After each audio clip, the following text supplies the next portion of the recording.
कृष्ण सुदामा की कथा। एक बार श्री कृष्ण अपने ज्येष्ठ भ्राता बलराम तथा अपने सहपाठी सुदामा के साथ सांदीपनी ऋषि के आश्रम में रहकर विद्या अध्ययन किया करते थे। एक बार श्री कृष्ण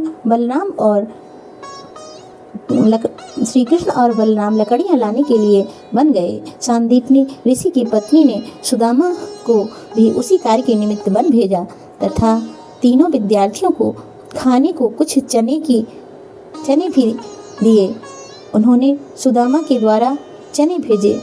जब श्री कृष्ण और सुदामा की भेंट हुई तो कृष्ण ने कहा, दादा मुझे थोड़ा जल दीजिए, प्यास अधिक लग रही है। सुदामा ने कहा, भूखे पेट जल पीना हानिकारक होता है, इसलिए पहले कुछ देर विश्राम कर लो। सुदामा ने चने के संबंध में न कोई चर्चा की और न कृष्ण को उनका भाग ही दिया।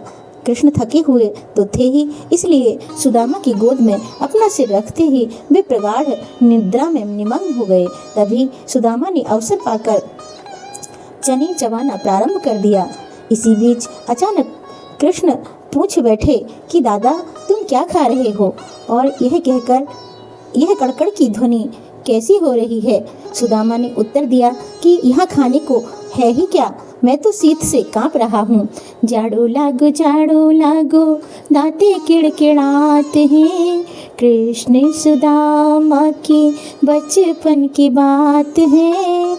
जाड़ो लागो दांत किड़किड़ाते हैं। जब बुचनी की आवाज़ आ रही थी तो सुदामा ने झूठ बोल दिया कि मेरे दांत किड़किड़ा रहे हैं और इसलिए मेरे दांत कड़कड़ बज रहे हैं। देखो तो मैं अच्छी तरह से विष्णु सहस्त्र नाम भी उच्चारण नहीं कर पा रहा हूँ। यह सुनकर अंतर्यामी कृष्ण ने कहा कि दादा मैंने कभी स्वप्न में देखा है अभी कि एक व्यक्ति दूसरे की वस्तुएं खा रहा है। जब उससे इस विषय में प्रश्न किया गया तो उसने उत्तर दिया कि मैं खाक धूल खा रहा हूँ।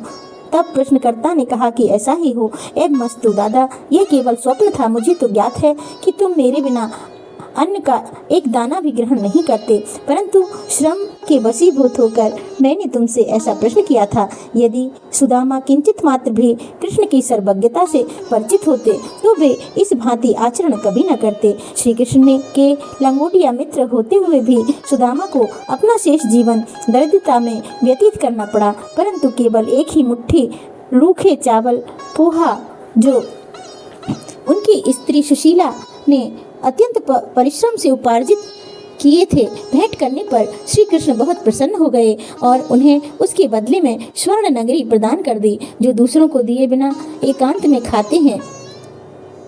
उन्हें इस कथा को सदैव स्मरण करना चाहिए। इसके बोलो श्री कृष्ण सुदामा की जय।